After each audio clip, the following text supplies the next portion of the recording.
Welcome to The Last Word, brought to you by Montgomery Bank. I'm David Jenkins. This is Chris Popes, and it's beautiful fall weather outside, just beautiful. It's hard. I remember back in October when it was like snowing and stuff on Halloween. It's beautiful, beautiful weather, unless you're in Portageville. Little cloud hanging over Portageville right now. I like the word dreary. Yeah, a little dreary down there. For those of you who don't know, they played in the softball Final Four last weekend. Played the semifinal game and hit a home run to take the lead. But a runner was called out for not touching home plate, and they ended up losing the game. Tough situation. Colleague here wrote a terrific column on our website, standard-democrat.com. Go there and read it. It's an excellent column about the whole situation. But Chris, it's kind of just, it exploded into a, I don't even know how to phrase it, but it just kind of exploded, and everybody's taking an issue with something on it. It did, and I took issue with part of it, and I get it, but to lash out like that without even knowing. I mean, there's maybe a handful of people that actually saw the play go on. My only argument, which is I'm assuming that you know the play like Jinx described, but my only argument of the whole thing was, what if this umpire was correct? I mean, that's my only argument. You either make that call if you are completely 100% correct, or like you said yesterday, reasons we don't want to talk about why he made that call if he was, a little shady on that. That's the only two reasons why you make that call. I was an umpire years ago. I was an umpire, and I've umpired from little kids up to high school level, and he has time to make. It's not a judgment call. It's not a bang call where sometimes you can miss it. Think you see something, and it's like he had time to think about this. The celebration is going on. The home plate umpire motions that the girl touched home plate. At least that's what we think the motion was. And then they appealed to him, and he's had plenty of time to think about this.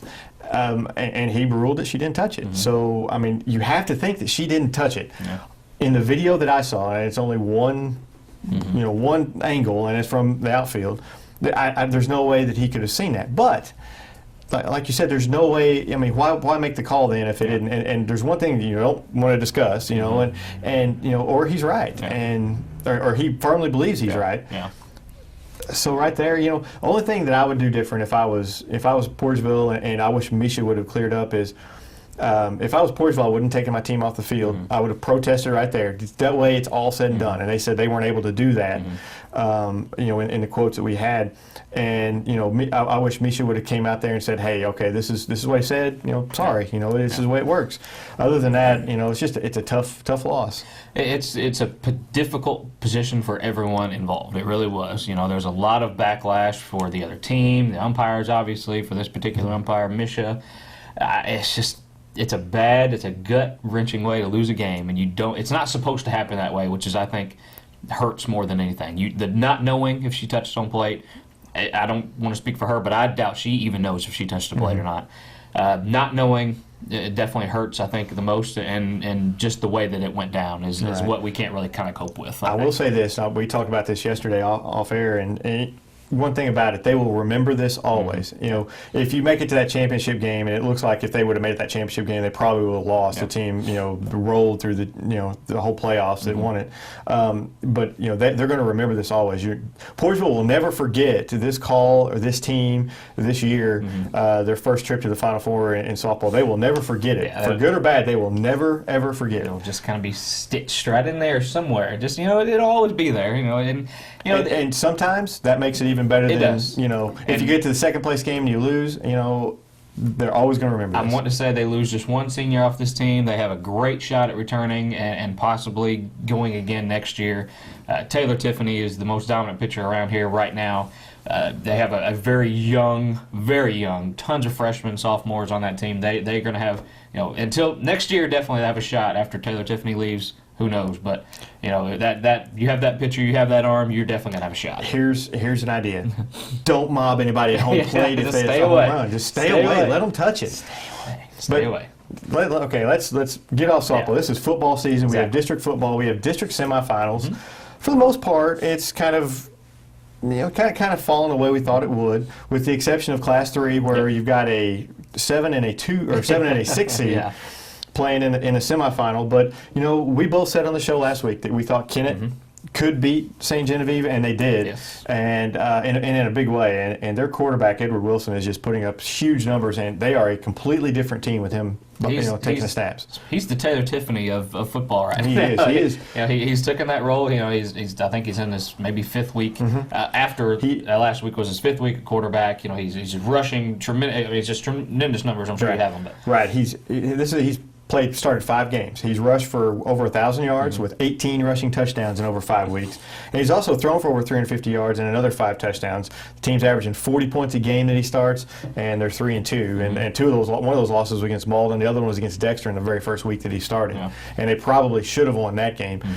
Kennett's only problem is their defense. They gave up over 600 yards last week. Their defense is very, very sketchy. Suspect. Yes, that's a great word, suspect.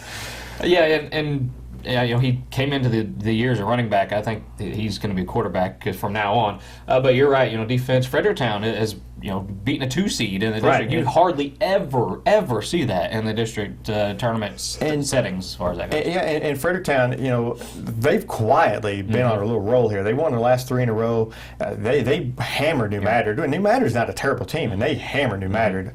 And then they beat Potosi, who's a very good team. They were state ranked earlier in the year. Fredericktown, both of these teams have improved a ton, and this could be a very good game on Friday night at Kennett, which I think is the first district game that they've hosted since the mid '80s. Yeah, I couldn't. I think it was 80. I think it's 85 or 86. I don't even think I was even born. No, I didn't born. I actually remember those teams. Darren Harris, Ulysses Taylor, some very good football teams, but they lost to Caruthersville. I believe it was 85 or 86.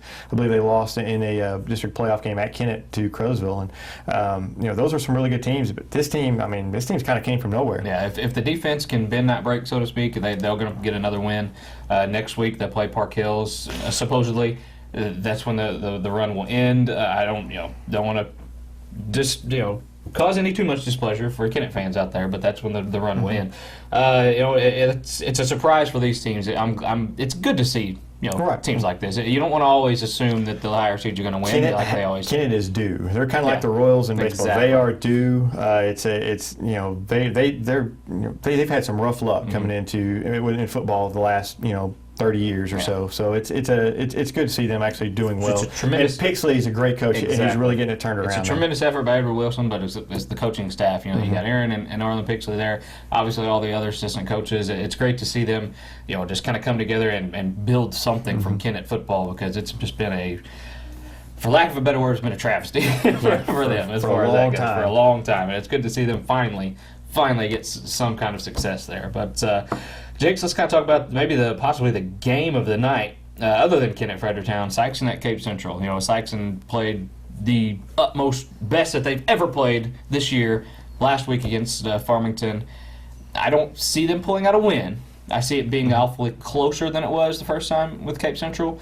You were there. What did you see from Sykeston? Sykeston, they came out and they looked flat. I mean, before the game started, I thought both teams, it was quiet on the field, not a whole lot of excitement, but they returned the opening kickoff, and something just clicked in Sykeston, and they looked like a completely different team. It's the best they've looked probably since Trey Lewis was their quarterback. They looked fantastic on offense, did everything they wanted to do in the first half.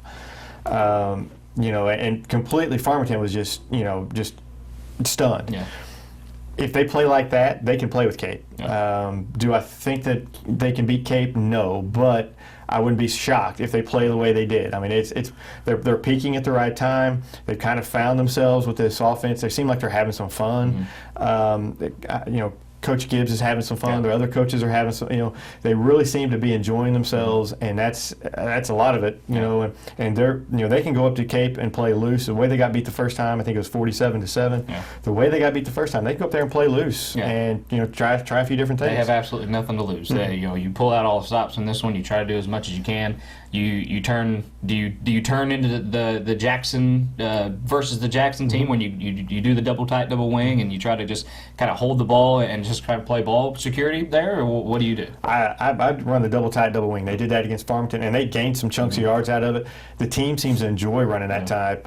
You hear, I walk up and down the sidelines when I take pictures and stuff, and you hear the players say, "Boy, I wish we'd have been doing this whenever we played Cape." Yeah. And I've heard that several times. So I think that's what they're going to do, and I think Cape will be, Cape's defensive line is going to be the key. If they can get pressure and blow up those plays early, force Sykes into third and longs, Sykeson's got problems. But if Sykson can get 3-4 yards, Sykson could control the clock and be really cause Cape some problems. Yeah, and I've got Cape Central winning by 10 in this one.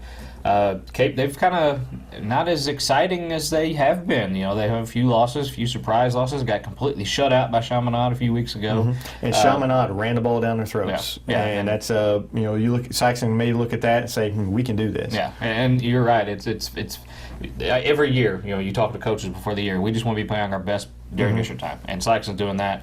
They've got, like I said, they've got nothing to lose, pulling out the stops. If you've ever noticed, the best coached teams always are peaking at the end. Yeah. Always peak at the end, while other teams kind of, they'll have a big win in the middle of the season and then they fall off and they'll end up losing 3 in a row or something, because the best coached teams are always the ones who peak at the end. I.e. Kennett, i.e. Right, yeah. And just look at the teams that are playing and look at the teams that aren't, and just look, and you can tell who the well-coached teams are and who the ones aren't. Yeah, and of course we have Hayti, who kind of a little mild upset over Portageville last week. They played Malden. Portageville is kind of in a rough shape there with a lot of injuries, a lot of tough. Hayti's got a lot of injuries themselves, but Hayti wasn't missing. They weren't missing starting QB, best player overall. I felt bad for Portageville. Just a bad weekend for them, but it was. They're glad it's over. Now Hayti gets to play Malden. Congratulations! Thanks, good job beating Malden. Is only less than 130 points away from 129 points away from setting the state record for points. You've got to think they've got maybe 3 games left, at least. Yeah. And they're averaging 60 points a game? They're averaging 63.5 a game. The state record for points per game is 56 and a half, so it looks like they may get both those records. They could cut that in half Friday. Oh yeah, they could, very doable. They proved against Dexter that they can score as many as they want to score whenever they want to score. Yeah. So you kind of if they want that record, they'll get it. Yeah, Malden rolls. We have another interesting matchup. East Prairie at Caruthersville. Last time they played earlier this season. Caruthersville beat them by 20, 40-20, I believe. East Prairie, I like what they're doing. They kind of a resurgent season this year.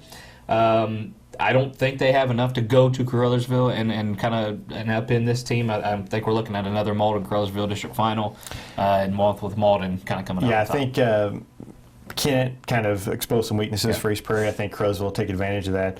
Daniel Fugate, we call him Fugatti. I like that. I love it. I wish he's quietly had one heck of a season. He's rushed for almost 1,400 yards and 17 touchdowns. Yeah. I mean, nobody really talks about him, but he's had a great season. I think it's going to be tough for them to control the speed of Caruthersville, and I think Caruthersville will win that one. But I think it'll be close. I think East Prairie will hang with them for a while. Yeah, we got also we have in Class 5 District 1, Oakville traveling to the top seed Jackson. Jackson, I don't think, has any problem with Oakville, who I believe is 500, around 500 on the season. Yeah, they're 5-5. They've got a good player named Carvon Robinson. He's their quarterback, and he's got numbers similar to Dante Van Dieven, but he doesn't have the supporting cast. Yeah. I think that's the difference. I think Jackson rolls. Yeah, Jackson didn't play their first game in district and lose. That's not how their season's going to end. That's just can't. Yeah, and plus at home, they play so well at home, and that's a huge advantage for them having a team come in there. Another slightly local game for us. St. Vincent travels to Valley. St. Vincent, that's a nice win for them to get a win in playoffs. St. Vincent kind of every now and then they'll pull out a pretty good season, but Valley will be Valley, and Valley will win. Last time St. Vincent beat Valley was in 2007. This